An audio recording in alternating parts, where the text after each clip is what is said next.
Mesdames, Mesdemoiselles, Messieurs, bonjour et bienvenue dans Reportage en AP2, une émission réalisée par Marie, Laïla, Sarah, Laure, Paul, Oksana, Lucas et Solène. Au programme du jour, l'étude des principaux pays avec lesquels nous commerçons à Luxeuil. Nous montrerons les résultats avec nos spécialistes. Spécialiste de l'économie française. Paul, spécialiste de la Chine. Lucas, spécialiste des échanges européens. Laïla, spécialiste des échanges maritimes internationaux. Comment avons-nous mené l'enquête? Je laisse la parole à Oksana. Les élèves volontaires de 6e, 5e et 4e des classes de M. Buté ont eu une semaine pour relever les 10 produits qu'ils avaient achetés ou ont été fabriqués. Ils ont donc traqué les petites étiquettes Made in. Mais pour que les résultats soient exploitables, il fallait se mettre d'accord sur une liste de produits. Laure va nous la présenter. Il fallait présenter un sac, une paire de baskets, une gomme, un téléphone, du cacao, une serviette, un paquet de café, un t-shirt et une radio. Et il y avait aussi un 10e objet que les élèves ont choisi, une montre, un bracelet, une trousse, un CD et un feutre. 35 élèves ont finalement répondu. Cela fait tout de même 350 produits à analyser, à moins que certains aient fait des erreurs. Comment le travail a-t-il été réalisé? Pouvons-nous en dire davantage, Marie? Les élèves se sont rendus en salle informatique où ils ont travaillé d'abord par groupe de 2. Ils ont utilisé le fichier Excel pour rentrer les résultats des enquêtes, chacun s'occupant de 8 à 9 enquêtes différentes.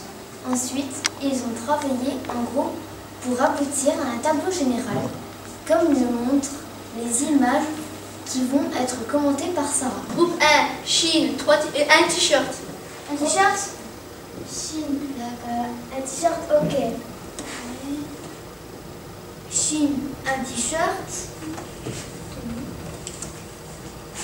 Chine, un t-shirt. En tout, 3 t-shirts. L'intérêt d'Excel est que ce programme fait les calculs tout seul. Il est très facile d'accès, on peut déplacer des colonnes, faire des copies-coller et surtout sortir des graphiques avec des légendes. On passe facilement d'un graphique à l'autre et on peut établir des comparaisons. Monsieur Laïb est venu nous apporter son aide. Les 5 pays à qui on a acheté le plus de produits rangés par ordre décroissant. Et ça, vous allez devoir le mettre. Tu cherches un diaporama Excel, on te le demande. C'est maïs. Les 5 premiers. Qui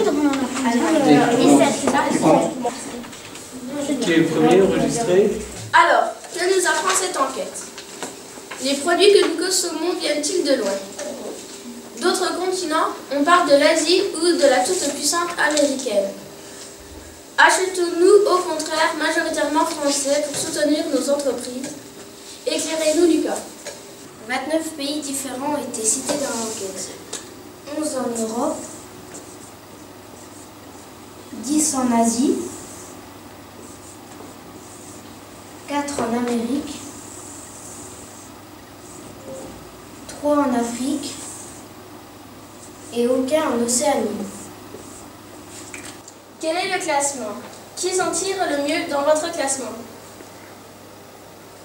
Nous avons établi le top 5. Le voici, avec ici le reste du monde.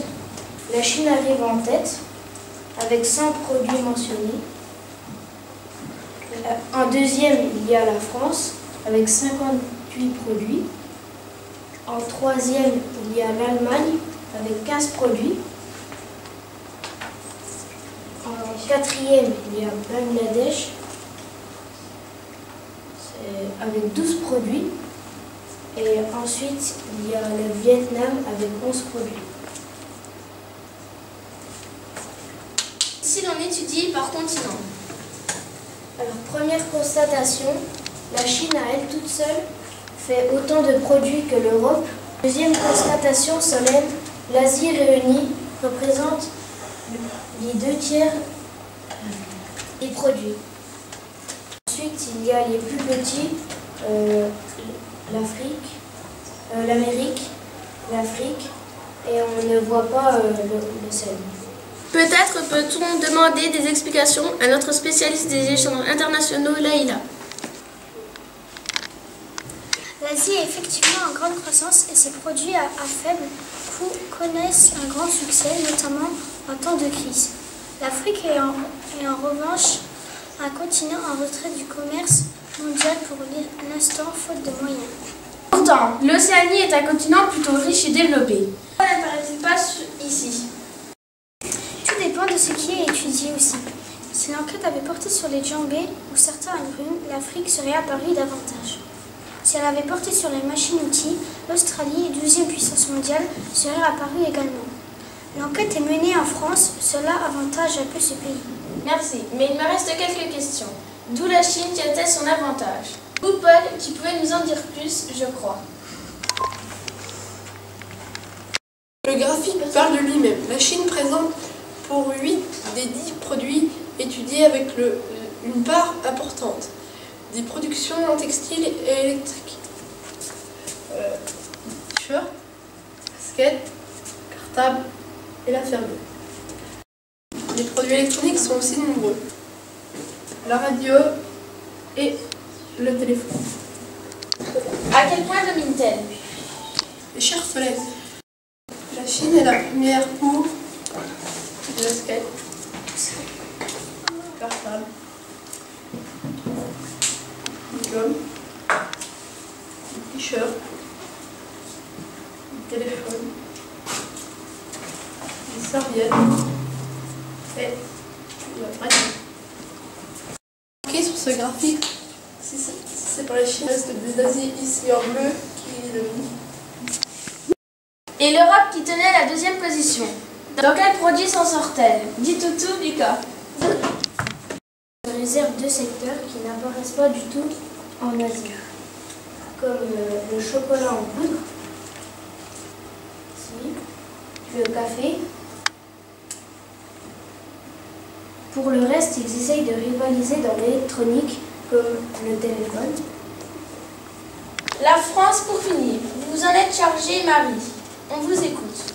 La France a quand même gardé le café et le chocolat en poudre qui m'apparaît.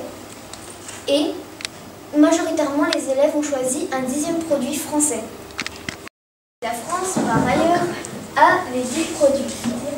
Le secteur textile est limité. Vous voulez revenir sur certains problèmes lors de cette enquête, Oksana? L'enquête n'est pas parfaite car certains élèves ont formulé des réponses imprécises, confondant continent et pays. Certains ont oublié de rechercher quelques-uns des produits. 35 élèves ont répondu et il faut vérifier si c'est représentatif. La Chine est bien le pays duquel nous importons le plus, mais la 2e puissance avec laquelle nous échangeons est normalement l'Allemagne. Les principales puissances exportatrices dans le monde sont la Chine, puis l'Allemagne, les États-Unis, la Russie. La France n'arrive que 6e, alors qu'elle est 2e dans l'enquête. Ces écarts peuvent s'expliquer par la liste de produits donnés. Dernière chose, si la France est 6e puissance exportatrice, ce n'est pas grâce au café ou au cacao, mais à ses machines, son matériel de transport et ses industries. Merci pour cette étude complète et bonne fête de fin d'année. Bonne fête!